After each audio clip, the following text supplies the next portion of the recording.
Jean chapitre 1er au verset 6. « Il y eut un homme envoyé de Dieu, son nom était Jean. Il vint pour servir de témoin, pour rendre témoignage à la lumière, afin que tous croient par lui. Il n'était pas la lumière, mais il parut pour rendre témoignage à la lumière. » Ici, il nous est parlé maintenant d'un homme, par opposition à la description précédente. Dans les premiers versets, il était question de la parole comme étant Dieu, de la parole créatrice, et en fait de Christ lui-même comme se révélant, comme se manifestant, et comme venant se révéler à l'humanité comme cette vie en essence, cette vie abondante et cette lumière. Et puis ici, un contraste arrive. Il y eut un homme envoyé de Dieu, son nom était Jean. Ici, on voit que Christ lui-même se manifeste comme étant la parole envoyée de Dieu. Donc Dieu se révèle à lui-même directement, il se manifeste. Mais ici, on voit qu'il y a quelqu'un qui est envoyé de Dieu et son nom est Jean. Et en fait, ici, envoyé, ça veut dire quelqu'un qui a été envoyé, un messager, un ambassadeur ou un représentant qui a reçu une commission ou une délégation pour quelque chose. Et en fait, avant d'être envoyé, il a été choisi, mis à part par Dieu. Et ici, il est question d'un messager, d'un témoin. Son nom est Jean. Et Jean ici, en fait, c'est celui que l'on connaît sous le terme de Jean-Baptiste, parce qu'il baptisait les gens pour la repentance. Et en fait, il avait été annoncé à la fin de l'Ancien Testament, donc avant que ne paraisse Jean-Baptiste, et puis que Jésus vienne et que les évangélistes ne rendent compte de son vécu à travers leurs écrits. Dans le prophète Malachie, il est dit que Dieu enverrait deux messagers, qu'il y aurait un messager qui ouvrirait la voie au messager de l'Alliance. Et donc ce premier messager, cet envoyé ici, c'est Jean-Baptiste, qui avait pour mission et pour appel de préparer la voie du Seigneur pour que lorsque Jésus paraîtrait, le chemin soit préparé, aplani. Et c'est vrai qu'à travers le service de Jean-Baptiste, il va de nouveau en être question un petit peu plus loin, les gens ont cherché à revenir vers Dieu, à se repentir et à revenir vers Dieu. Et en fait, cela préparait la place et le chemin à Jésus qui allait venir. Et en fait, ici, il y a comme une interruption de la description de la parole de Christ pour parler d'un homme. Et cela nous montre que Dieu choisit comme moyen par excellence pour se révéler à l'humanité et en fait à nos contemporains. Il choisit des personnes, il choisit des humains. Mais il est bien montré dans cette description ici qu'il y eut un homme envoyé de Dieu, il est venu comme témoin pour rendre témoignage à la lumière, pour que tous croient par lui, mais il n'était pas la lumière, il parut pour rendre témoignage à la lumière. Et Jésus, quelque part, dira qu'il n'y a pas eu de plus grand que Jean-Baptiste qui soit paru. Ici, on voit aussi tout de suite un équilibrage. Et en fait, on peut penser qu'il était nécessaire de rappeler, attention, Jean était un messager, il a été envoyé par Dieu pour remplir un ministère, mais l'attention n'était pas supposée rester sur lui. Et ce n'était pas lui la lumière. Il témoigne de la lumière. Et en fait, Jean-Baptiste lui-même d'ailleurs va dire qu'il faut qu'il grandisse, qu'il croisse et que moi je diminue.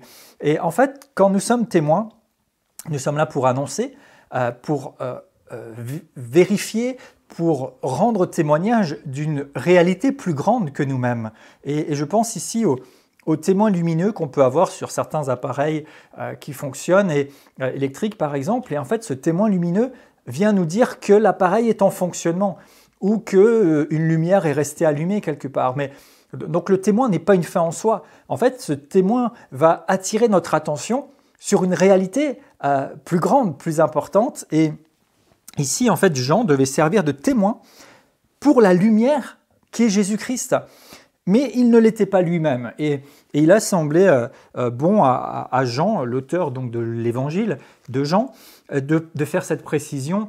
Et en fait, même à un moment, les personnes qui suivaient Jean-Baptiste lui ont demandé « Mais est-ce que c'est toi le Messie ou qu'est-ce qu'il en est ?» Et en fait, Jean-Baptiste a envoyé les gens vers Jésus. Le nom d'ailleurs, Jean, est intéressant dans sa signification qui veut dire que Dieu fait grâce.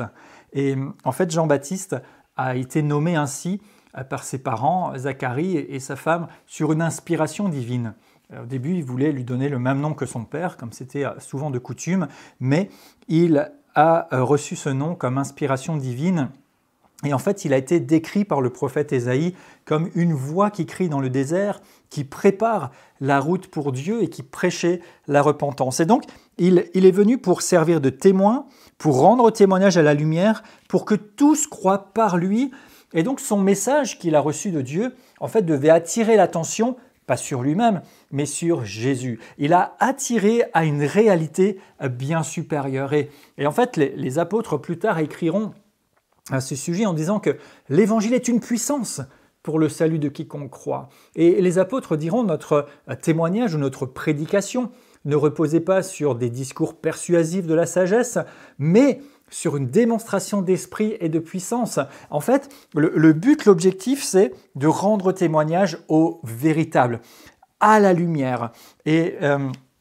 Et pas d'attirer l'attention en fait sur soi ou de se rendre important. Et peut-être qu'à un moment, certains ont accordé une importance excessive à Jean-Baptiste, si bien que Jean, l'auteur de l'Évangile, fasse cette précision ici en disant « Attention, ce n'était pas lui la lumière, hein.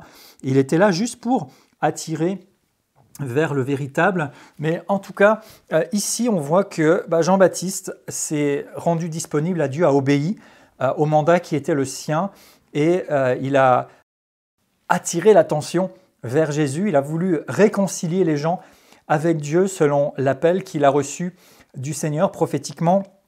Et quand Jésus viendra vers lui, il reconnaît que Jésus est plus grand. Et d'ailleurs, il dira, mais celui qui vient après moi est plus grand que moi. Et je ne suis même pas digne de m'occuper des attaches de ses sandales. Je ne suis même pas digne, en fait, parce que lui, il va vous baptiser dans l'esprit et la puissance. Donc, il a vraiment fait ce rôle comme un envoyé, comme un délégué. Et ce que nous pouvons en remarquer ici et en retirer, outre tout ce qui a été dit, et c'est déjà beaucoup, mais à la fin de l'Évangile, Jésus envoie ses disciples et Jésus en fait envoie chacun de ses croyants.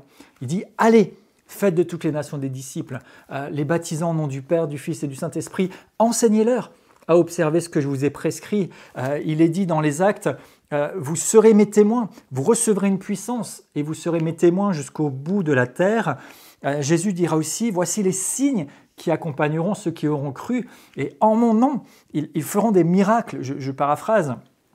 Comme ces témoins, comme ces signaux, comme attirant l'attention. Et en fait, si nous nous exposons à Christ, à la parole révélée, à cette lumière, à cette vie par excellence, cette vie Zoé, eh bien, nous aussi, comme ce fut le cas de Jean qui dut préparer le chemin du Seigneur, eh bien, nous sommes appelés comme des témoins, comme étant là, non pas nous-mêmes la fin de la chose, mais comme pouvant amener nos contemporains vers la réalité qu'est Christ.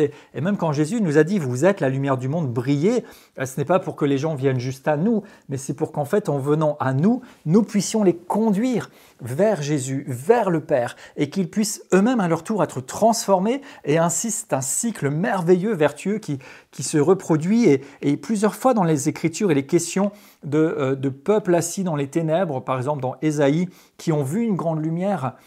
Dans Ésaïe 9, dans Ésaïe 60, il sera dit, et c'est un message souvent cité à juste titre par rapport à un réveil, « Lève-toi, sois éclairé, car ta lumière arrive.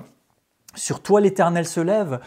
Des peuples marcheront à ta lumière, à la clarté de tes rayons. » Donc il y a cette réalité que nous puissions briller. Dans 1 Pierre 2,9, il est dit que nous avons été choisis, élus, mis à part pour Dieu, pour annoncer les vertus de celui qui nous a appelés des ténèbres à son admirable lumière. Donc c'est pour attirer les gens vers lui. Et ici, comme Jean a servi de témoin, a rendu témoignage à la lumière, eh bien vous et moi pouvons être ces instruments de Dieu alors que nous avons reçu pour notre part la lumière, la vie divine, eh bien en être témoins pour amener d'autres à expérimenter une rencontre vivante et véritable avec Dieu, briller afin que Christ brille et en fait permettre à Jésus de briller à travers notre vie, permettre à Jésus de faire du bien aux autres à travers notre vie et ainsi les amener vers lui. Et en fait, nous existons pour une raison.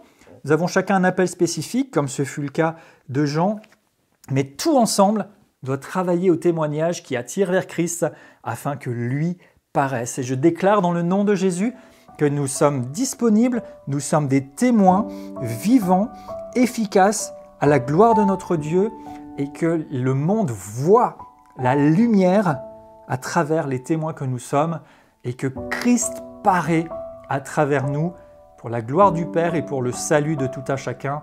Au nom de Jésus,